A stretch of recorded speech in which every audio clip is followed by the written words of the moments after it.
Note book کی side میں اس part کو کیو بنایا جاتا ہے اور آخر لوگ سام کو پوچھ سے ہی کیو پکڑتے ہیں اور آخر میں جانیں گے ایک ایسے کار کے بارے میں جو کہ اندھیرے میں دکھتا ہی نہیں ہے۔ تو ان سارے فیکٹس کو جاننے کے لیے باندھیے اپنے سیٹ بیلٹ کو۔ And now let's begin. Number 8، notebook میں آپ نے اس پارٹ کو ضرور دیکھا ہوگا جس کو مارگن کہا جاتا ہے۔ اس کو زیادہ تر نوٹ بک میں اس لیے بنایا جاتا ہے کیونکہ جب اس پر آپ رائٹنگ لکھتے ہو تو اس سے نوٹ بک کو پکڑا جاتا ہے، اور دوسرا وجہ یہ ہے کہ موسٹلی بہت سی گھروں میں چوہے موجود ہوتے ہیں جو کہ نوٹ بک کی سائڈ کو کاتے ہیں، اور وہ سائڈ کو کاتا ہے اور لکھائی اس سے بچ جاتا ہے۔ نمبر 7، نارملی جیل میں جب کوئی شخص جاتا ہے تو اس سے زیادہ سزا دیا جاتا ہے، لیکن یہ جو جیل آپ دیکھ رہے ہو اس کا نام دا پینٹینشنری آف میکسیکو ہے۔ یہ جیل اتنا اسٹرکٹ ہے، اگر اس میں کسی سے غلطی ہو جاتی ہے تو اس کو فوراً ہی مارنا شروع کرتے ہیں اور اس کے ساتھ بے حد تشدد کیا جاتا ہے۔ نارملی اس جیل میں 6 لیول موجود ہوتے ہیں۔ لیول 6 میں اس قیدی کو رکھا جاتا ہے جو کہ نیا جیل میں آیا ہو اور جیل کے رولز کے بارے میں کوئی جانکاری نہیں ہو، لیکن جب رولز کو سمجھا جاتا ہے تو اس کو لیول 1 میں بھیجا جاتا ہے۔ نمبر 6، آپ نے کسی کو سانپ پکڑتے ہوئے ضرور دیکھا ہوگا یا پھر ٹی وی میں ضرور دیکھا ہوگا۔ دراصل جب سانپ کو پکڑا جاتا ہے تو اس کو پونچھ سے پکڑا جاتا ہے۔ آپ نے کبھی اس بات پر غور کیا ہے کہ اس کو آخر پونچھ سے ہی کیوں پکڑا جاتا ہے؟ سانپ کے اندر ورٹیبریٹس موجود ہوتے ہیں جو کہ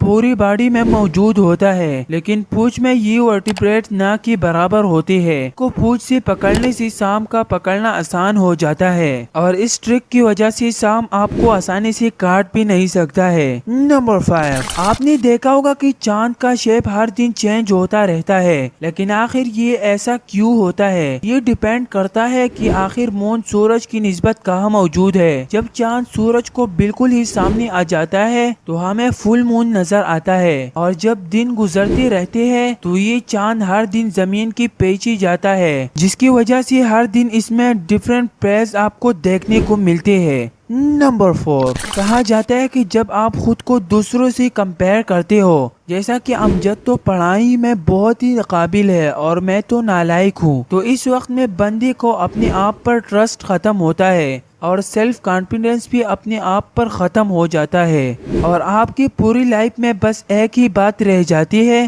کہ میں کچھ بھی نہیں کر سکتا ہوں۔ تو اگر لائف میں دوسروں سے کمپیئر کرنا ہے تو اچھے کاموں میں کرو، یعنی کہ یہ بندہ یہ کام کرتا ہے میں اس سے زیادہ کروں گا۔ نمبر 3، دوستو آپ نے لائف میں تربوز کو ضرور دیکھا ہوگا جو کہ کچھ اس شیپ کا ہوتا ہے۔ اگر میں آپ کو اس میں چھوٹا سائز دکھا دوں تو کیسا لگے گا؟ یہ جو میلن آپ دیکھ رہے ہو اس کا نام موس میلن ہے، اس کو میلوتھریس کابرا سے بھی جانا جاتا ہے، اور اگر اس کو واٹر میلن کے ویٹ سے کمپیئر کیا جائے تو اس کا ویٹ 0.003 کلو گرام ہے، اور ٹیسٹ میں بھی یہ واٹر میلن سے الگ ہے۔ نمبر 2، دوستو جب کوئی شخص دوسرے شخص سے ملتا ہے تو سائیکالوجی کا کہنا ہے کہ وہ شخص اس بندے کے پرسنالٹی کے بارے میں سوچتا ہے کہ یہ شخص کیسا ہے اور کیسا نہیں، اس کی عادت کیسے ہے، اس کا بولنے کا انداز کیسا ہے، اور وہ اس شخص کے بارے میں سوچتا ہے کیونکہ یہ ہیومن کا ایک نیچرل عادت ہے جو کہ لگ بھگ ہر شخص میں ہی موجود ہوتا ہے۔ نمبر 1، بی ایم ڈبلیو کی یہ کار اتنا امیزنگ ہے کہ اس کا ایک جگہ پر کھڑا ہونا اور نہ کھڑا ہونا برابر ہے۔ مطلب یہ ہے کہ اس کار کو بی ایم ڈبلیو والے نے اتنا بلیک بنایا ہے کہ اگر لائٹ آن ہوتے ہیں تو یہ دیکھا جاتا ہے، اور یا اس کو اندھیرے میں کھڑا کیا جاتا ہے یا تھوڑی سی روشنی میں کھڑا کیا جاتا ہے تو یہ بالکل ہی صحیح نظر نہیں آتا ہے، اور یہ خصوصیت ہر کار میں موجود نہیں ہے، بلکہ بی ایم ڈبلیو نے اس میں خاص قسم کا فینٹ کو یوز کیا تھا جس کو وینٹا بلیک سے جانا جاتا ہے، اور یہ فینٹ اتنا بلیک ہوتا ہے کہ اس پر لائٹ لگنے سے کوئی چمک نہیں کرتا ہے۔ It's really amazing. ویڈیو اگر اچھی لگی ہو تو اس ویڈیو کو لائک اور چینل کو سبسکرائب کرنا نہ بھولیے۔ اپنا بہت سارا خیال رکھے اور دعاؤں میں ضرور یاد رکھے۔ ملتے ہیں نیکسٹ ویڈیو میں، and thanks for watching this video.